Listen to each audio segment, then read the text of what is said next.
Hello, everyone. Before I begin, I would like to share with you a greeting. It's a greeting in the local language of the Aboriginal people here in Sydney. So when I greet you, please greet me back using the same word. So to say hello, we say warami. Can you mob say warami? That was a beautiful effort. Usually I say no, do it again. But I like it. That was too deadly. Budiring Yuin, good evening. Ngaya bimbi bila Binowee ngaya Gadigal nyora. My name is Binowee, and I was born on Gadigal land. Ngaya wayenga iora wanarua banjalang yura ngaya biana birigaba gangalu waka waka wuli wuli ngara ngaya ngia Binowee mithi mithi ngaya redfern Gadigal nyora. So assuming you all know what I said, I reckon I can pack up and go. I'm joking. Why do I speak language? Even though some may not understand me. Well, because language of this land was taken, and it's very, very, very important that that sound still rings, it's still being heard today, and that it is shared for people who live in this country. And when I say country, I mean Aboriginal nation, but also I want to revive it and preserve it. And the way to preserve it is by sharing it and celebrating it, which is why I'm sharing the language with you. So in language, I have said, my name is Binowee. I was born on Gadigal land. My mother's people, we can find our earliest family, well, our maternal lineage traces back to Sydney to 1824. And then all of my matriarchs were stolen and placed into various institutions, Bomaderry, Cootamundra, all these different places. But her descendants descend from the Wanneroo and the Bundjalung nations of New South Wales, and that's the Hunter Valley and northern New South Wales. And then on my father's side, the Birigaba, Gungaloo, Waka Waka and Woolly Woolly nations from southeast to North Queensland. Really, what that means is I've just got a massive family and I'm right for a feed and a bed anywhere I go from Redfern to North Queensland. No, on behalf of the Metropolitan Local Aboriginal Land Council, I want to welcome you. On behalf of the Aboriginal communities within our boundaries, our board of directors, our staff and our members, I welcome you to the lands of the Gadigal. So in language, we would say, or we do say, Wan Gari Warami, hello and welcome. Wan Gari Gamarara, welcome, friends. Wan Gadi Gadigal Nyura. Welcome to the lands of the Gadigal. Now, for those that don't know, Gadi means grass tree, and Gal is the suffix for man, but we're not all men. So we just say Gadigal, the grass tree clan. The totem for the land that you walk upon today is the San Gowenna, and the ancestral dreaming creation spirit is Guwara, the whale. Gadigal land extends approximately, we don't know exactly where the borders are for obvious reasons, but what we have, the resources, shows that the Gadigal clan extends from South Head to Marrickville, Petershamish, and then from Randwick to Balmain. One of 29 clans of the Eora Nation, and the Eora Nation's boundaries are the Hawkesbury, Nepean, and Georges rivers, with the Pacific Ocean the boundary to the east. Now I'd like to pay respects to elders, not only the elders of this land and my elders. I want to pay my respects to your elders too, because without our elders, none of us would be here.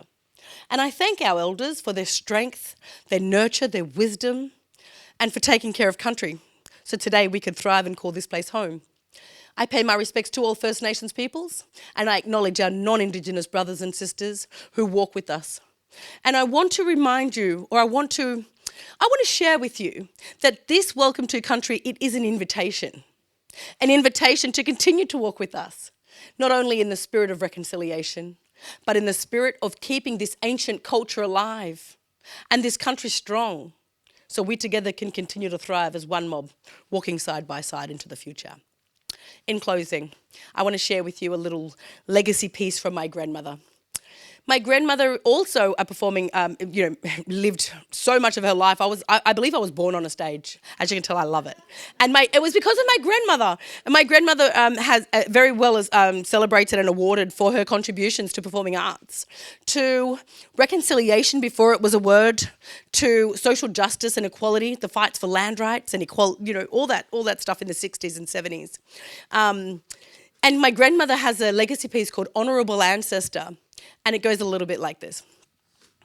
Our actions today determine the kind of ancestor we will be to the children of the future. My grandmother constantly reminded us, we need to ensure that the future generations have the inherent rights to fresh water to drink, clean air to breathe, and good food supplies to nourish and sustain all life, for as many generations in front of us as we do behind us. So to do that, we all need to be honourable in our actions and in our intentions. On that note, I say thank you for inviting me to welcome you all to Gadigal land today. And in language, we would say Gidirigoa, which means thank you. And before I run back to my children at home and give them dinner, I have one last ask for you. Can you all say Yanu Yanu?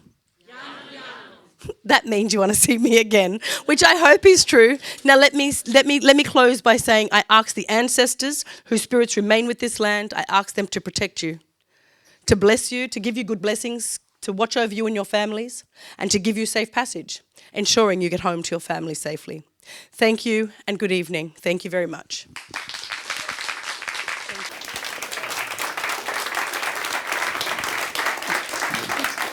All right. I think I need to start writing things with easier to pronounce names. Nah, bugger it. All right. Thank you. I begin with an excerpt from a poem written by Dr. Deborah Ruiz-Wall, OAM, an academic whose research has long embodied the relationships between the early Filipino settlers in Australia and First Nations people. With grace and gratitude, Deb has given me permission to use this poem tonight. Imagining rainbow voices under the guava tree in San Andres, at the back of my parents' timber home, I picture my characters enlivened by many tongues, a make-believe world from a child's inner eye. Outside, the open, wild, tropical field beckoned, and I ran carefree, chasing dragonflies. With my thumb and forefinger, I caught the fragile wings of one, then let it fly with my spirit into the unknown. Many decades later, I looked up to the blackest of sky, glittering with diamonds across the wide turquoise sea of the Kimberleys. With two Aboriginal women elders, I watched speechless and in awe. That glorious moment, time stopped, a pause after a camping trip on the night when I was introduced to country. A pristine red Pindan landscape full of natural artefacts, of speaking rocks, and ancient burials, sacred sites of flint tools and ancestors. Lian, the locals call the intimate link, after being summoned by the land and blessed for protection, no crocodiles nor sharks shall harm the visitor.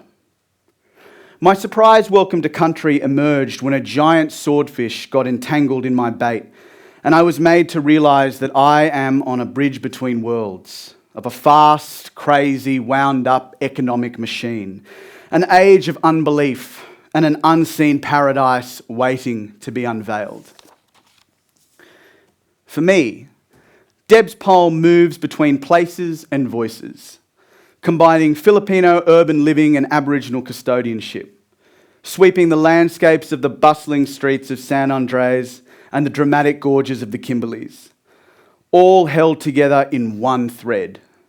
It's a reminder for me of how theatre works in this country.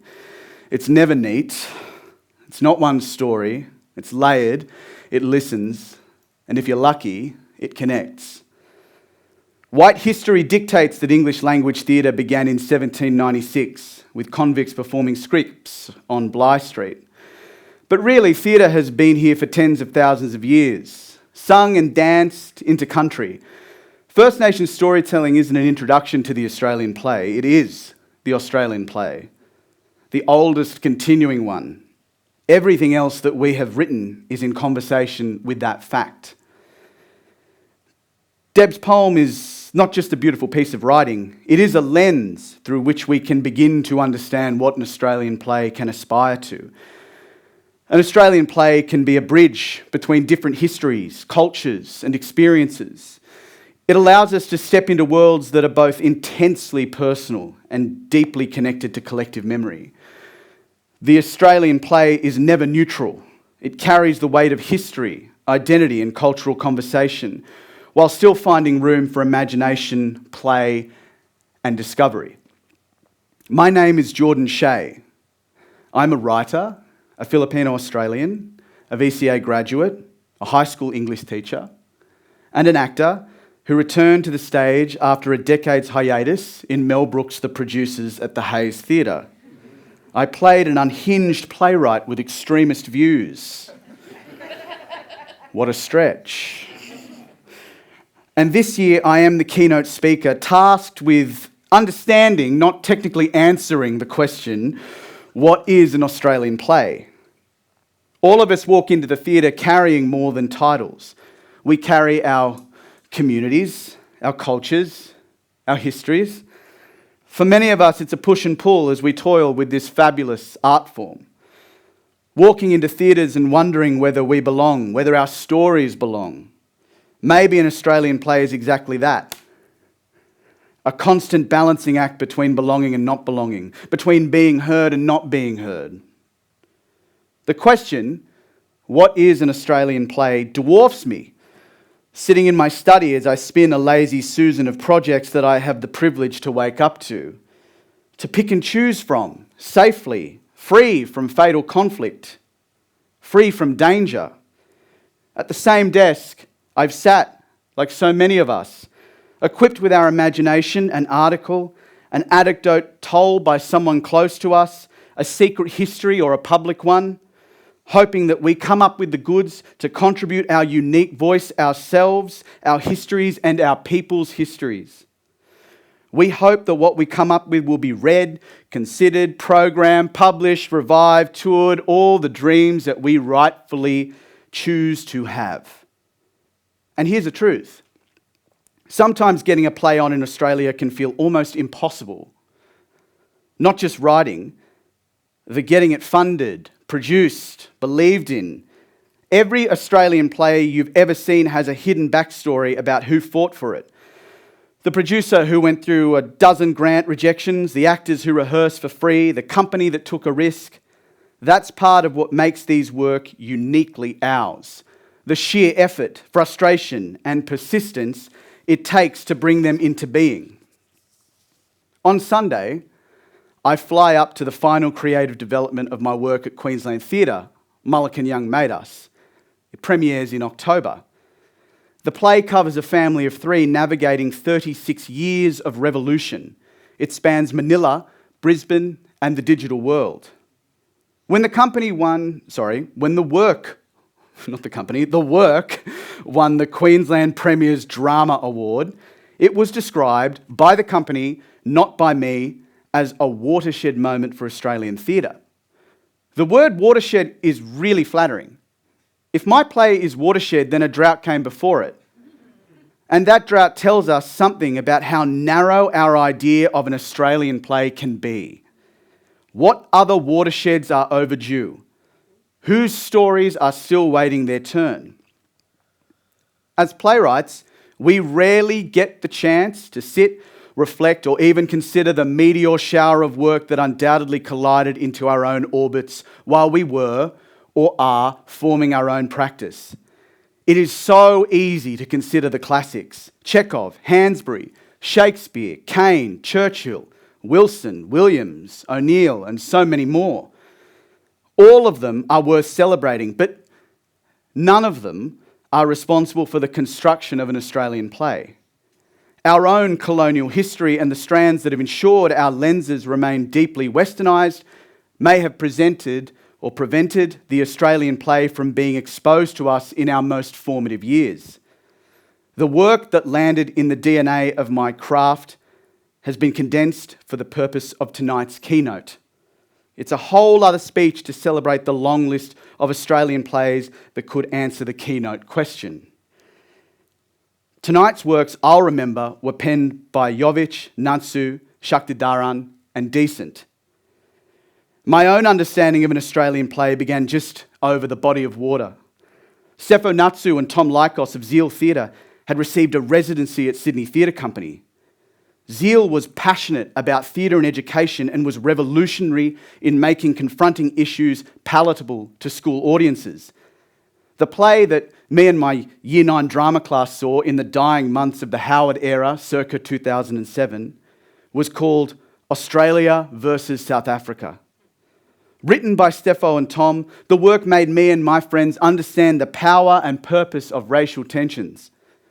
I still remember the pre-show dialogue peppered in as both Steffo and Tom searched the bags of the student audience, playing security guards at a rugby match. I was hooked. 7 years later, I was a young undergraduate theatre student who snagged a ticket to a performance of Campion Decent's Unholy Ghosts. The play captured the struggle of a queer playwright juggling his own career with that of caring for his divorced, unsupportive, and ageing parents. Knowing virtually nothing of the play before I saw it, it was a masterclass in understanding that an Australian play could easily be used as a vessel for insight into worlds so far from our own. In 2019, on January 26, I saw an extraordinary collaboration between Legs on the Wall, Performing Lines, and Borara playwright Ursula Jovic. The man with the iron neck alerted me to this country's colonial complicity toward the deaths of our most vulnerable, young First Nations people living in remote communities. As truthful and confronting as it was for no doubt a majority of the audience who still struggle with the idea of our past, it was made clearer through a multidisciplinary Australian play that weaved Ursula's words with the compelling practice of physical theatre and aerial performance. I walked away realising that an Australian play could make every effort to ditch its stand and deliver style and embrace one to teach us about what matters. And finally, when Shakti's Counting and Cracking arrived to its deserved acclaim after years of development, engagement and investment, words that should remain synonymous with the Australian play, more on that later, the play was no doubt directly responsible for a wave of Asian voices that came through in the preceding years, including my own. For me, Counting and Cracking was the play that told me, if you are to write your history in this country, be bold, be ambitious. Engage with the right actors and creatives to bring your story to life as authentically as possible. Leave no stone unturned in the way of being as daring as you possibly can. This shift in these four extremely different Australian plays shows us how dynamic and responsive Australian theatre has become. Playwrights are no longer just interpreting what is traditionally Australian. They are expanding the definition of the Australian play. It can be experimental, hybrid, deeply personal, and socially conscious. It is reflective of the diverse population that exists here and the histories that are often overlooked. This timeline of Australian plays is continuous and shows that it will never cease. From our unique domestic situations and voices, embodied by two cane cutters in suburban Melbourne, in Ray Lawler's quintessential Summer of the 17th Doll, to our First Nations narratives that go hand in hand with educating Australia on issues so pressing, powerfully seen in Jack Davis' No Sugar, Jane Harrison's Stolen, Nakia Louie's Black is the New White, and Leah Purcell's The Drover's Wife. These titles, and so many more, have heralded the arrival of the works of Dylan Vandenberg, Amy Soul, Thomas Weatherall, Delara Williams, and Megan Wilding, as well as many more. Then, the plays that have brought searing social complexities to light, often with the right amount of unsettling humour and palpable darkness. David Williamson's The Removalists, Alana Valentine's Parramatta Girls, Oriel Gray's The Torrents, Nick Enright's Black Rock, Angus Sereni's The Bleeding Tree, Emmanuel Matana's Trophy Boys, and Patricia Cornelius's Slut. There are works that have given the LGBTQIA+ community the platform they have fought so tirelessly toward. I think of Tommy Murphy's Holding the Man, Glace Chase's Triple X, Lachlan Philpott's Lost Boys, and Maeve Marsden's Blessed Union. There have been the voices that have crafted the hostilities of our climate and surrounding environment. Chris Bendel's Black Sun, Blood Moon, and Noel Janiszewska's The End of Winter. We've seen works that have sought to capture the multi-dimensional experiences of the disabled. Ryan Ennis's Drizzle Boy, and Performing Lines' Glass Child, created by Kaya and Maitreya Gunther, Kate Harmon and Gavin Webber. In more recent years, our stages have seen works that have exemplified our relationship with Asia in so many different ways. Vanessa Bates' The One, and Anchuli Felicia King's White Pearl, Merlin Tong's Golden Blood, and Michelle Law's Miss Peony, to name a few. And now, I look around and see young playwrights who are unafraid to start with themselves, their families, their romances, their struggles with identity or mental health. Once, those may have easily been dismissed as too small, but now they're recognised as universal, because the more specific and truthful you are, the more people see themselves in it. So there we have it. Glorious, exciting, stirring. Problem solved. The Australian play is not static. It changes with its people, its form, style, and subject shifts with social consciousness and the ongoing dialogue between our past and our present. The Australian play serves as a living record of who we are and who we aspire to be. It really is so easy to continue to wax lyrical about the plays from this country that have meant something to us. Whether it's Patricia Cornelius's relentless interrogation of class, Alana Valentine's diehard quest to get the unseen and unheard firmly in our ears and eyes, or Andrea James's First Nations perspective on historical series of events that would otherwise lurk untold or deeply archived. There are catalogues of the Australian play, many created by people in this very room, whether they've been performed to thousands nationally or internationally, or by your four mates in your share house. I don't miss that. Or whether they've lived on in our hard drives or on scraps of paper littered around wherever we choose to craft. But the truth is, if I look forward to what an Australian play is, to many people outside our safe and cosseted bubble, the Australian play is very easily seen as a risk. Often, new Australian plays explore territory that is uncomfortable, untested, and necessary. And because of this, they require support, patience, and belief from both audiences and institutions. Risk is intrinsic to innovation. So where does the Australian play lie now? In late 2019 and early 2020, I was awarded the last Philip Parsons Co-Fellowship at Belvoir alongside 5 great writers. The goal was to generate new Australian plays, and we did. Our plays were passionate and strived to correlate with Belvoir's deep-rooted ethos and history. But when COVID-19 hit, there is very little doubt that the value of the new Australian play was put on the chopping block around the country. The pandemic made clear that the survival of the Australian play relies not just on artistic vision, but structural and financial support. The resilience of our sector depends on investing in playwrights and their developmental processes, even in uncertain times. 5 years on to the uncommissioned and unprogrammed, the Australian play that gains traction appears to be adaptation or one-person shows. Many of these perform to critical and commercial acclaim, even overseas, as they should be. There's no doubt that a playwright in this country has to rejig their way of thinking if they are to create an Australian play that will be commissioned or programmed. And they should. If, according to a joint study by Creative Australia, Macquarie University and the Copyright Agency, a writer just earns $18,000 on average in a financial year solely from creative output. But it isn't all doom and gloom. When I crunched the numbers on 10 of our mainstage theatre companies, 56 Australian works were programmed this year. Most companies had over 50% of Australian works in their season. And while that should be recognised, it is interesting to note that of these 56 shows, 29 of them are adaptations or remounts. This does lead me to question where original thought and original narratives exist within our ecosystems. Where do our next generations stand in what they want to write? But importantly, what are their realistic chances of being launched onto our stages? This brings me to the fact that out of the 56 Australian plays taking the stage, 5 of the writers of these plays are making their main stage debut. You're looking at one of them. The pipeline for new voices must be strengthened. The Australian play is changing, not just in content, but opportunity. If we want new stories to emerge, they must be given time, mentorship, and resources. I'm not saying that everyone programmed in the coming decade should be under 30.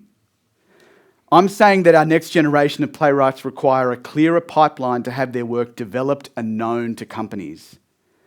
Support structures shape the future of the Australian play. Emerging writers need access to dramaturgy, workshops, residencies, and independent venues. They need encouragement to experiment and take risks. This ensures that the Australian play continues to evolve, reflecting new realities and diverse perspectives. What is an Australian play? It's one that connects two very vital elements: investment and creative development. It is great to get our plays up, but they must be ready. Investment and development go hand in hand. A play can only achieve its full potential if writers, across all experience levels, are given the tools, the time, and the guidance to refine their craft. This is not an indulgence. It is a foundation of quality, longevity, and impact. The Australian play costs money, as it should. The investment in the incubation of these works is crucial to legitimising a healthy development culture across our theatre landscape. It's great to see that Melbourne Theatre Company will premiere 5 original Australian plays this year. This was sparked by an initial $4.6 million investment into Australian work in 2017. The Next Stage Writers Program has not only invested in the careers and practice of writers, but it has ensured a solid amount of Australian plays will be rolled out in the future, literally creating a catalogue of new Australian plays. I am extremely fortunate to have been a beneficiary of this program.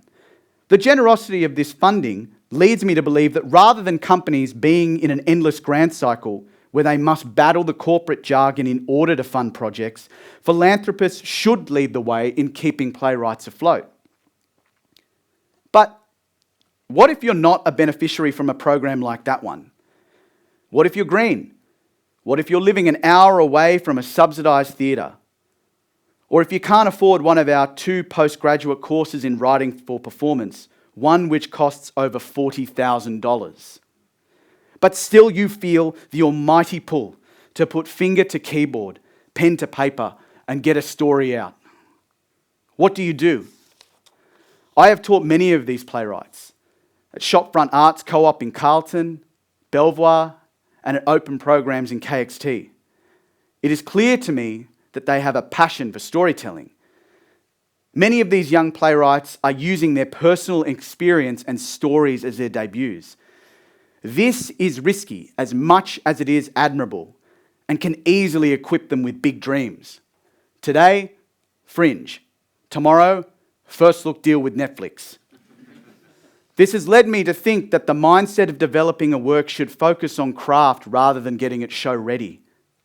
It is hard when so many of our next generation gravitate towards the idea of immediate success rather than the slow burn of developing one's practice. Emerging playwrights carry enormous energy and creativity. The challenge is ensuring that energy is supported, guided, and allowed to mature without being stifled by financial or logistical barriers. Playwriting development, specifically one outside of a subsidised company, is one that is reliant on the writer. External development pipelines away from the major companies is urgently needed to provide the time, resources, mentorship, and remuneration for playwrights of all experience levels to consistently develop their work.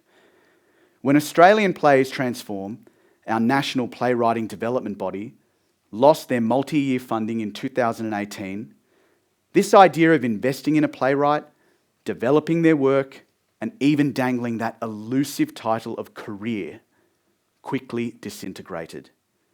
The pot of money required to sufficiently fund solid blocks of development has met detrimental cuts to the dramaturgical process of the Australian play. The respect for the time and investment needed became quickly non-existent. And around 2018 to 19, a burgeoning small to medium sector became the most viable playground for imagination and ideas. From that point until now, a playwright's debut work will almost exclusively happen in the independent sector due to these cuts. In Sydney, 2 of our remaining independent venues, KXT and the Old Fitz, are fast establishing themselves as the hotbed for new narratives. In KXT's case, government funding is non-existent to provide time or personnel for top-line dramaturgy for new work. KXT will give you free space if you simply email them. It really is extraordinary. And while they are in a strong position to deliver free space to first-time and early career playwrights, there is no government funding being delivered to a venue like KXT for play development. Many of our independent producers and artists are spending hours on funding applications, advocating for a playwright's passion project. But in that advocacy, saying that a playwright has a great and unique voice is simply not enough now.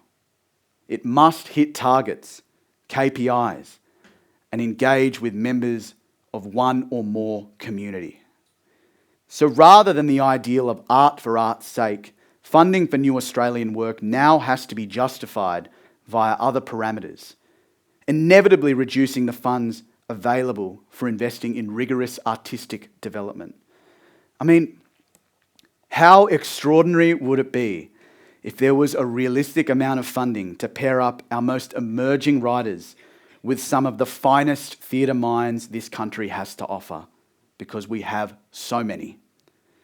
It would meld a generation of playwrights and perhaps seek to answer the question that this keynote actually poses.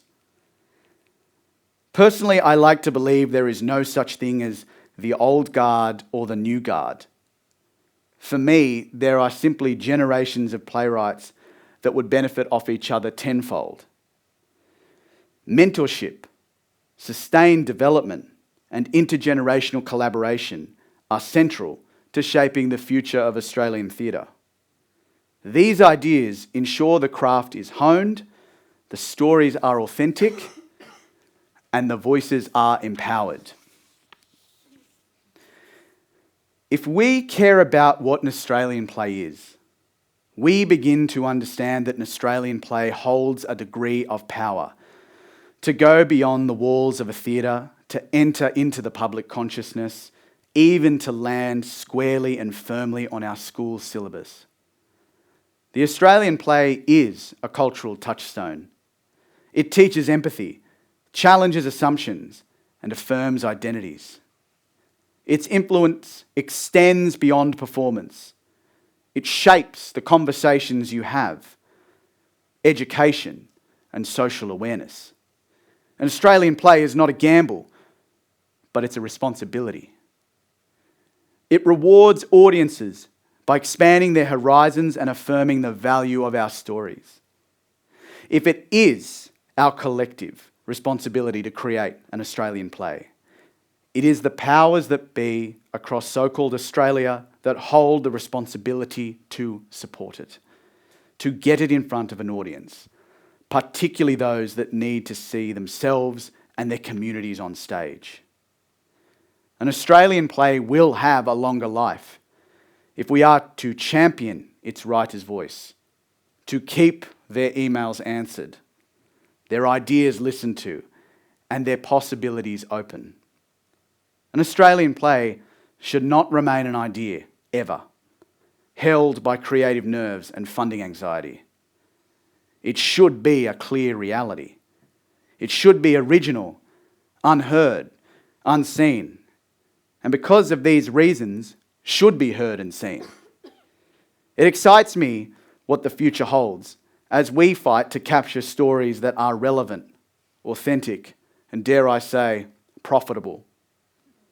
Playwriting is an art form. It is a craft, something that we all know. You never stop learning. Truthfully, I have no fixed answer to what an Australian play is. I will take the fee for the keynote, but I still don't know. But all I do know is through my own reflection and research, it is one that seems different, year to year, undeniably changing, fighting to keep up with whatever zeitgeist rears its head. It is one that is being written or dreamt up by identities that are being embraced, by voices that have long remained silenced, or by our veterans who still have extraordinarily important commentary to offer. At this very moment, or even in the coming hours, an Australian play is coming to the forefront of our most emerging, our emerged, and our most established. Let's keep doing it then, yeah? Thank you.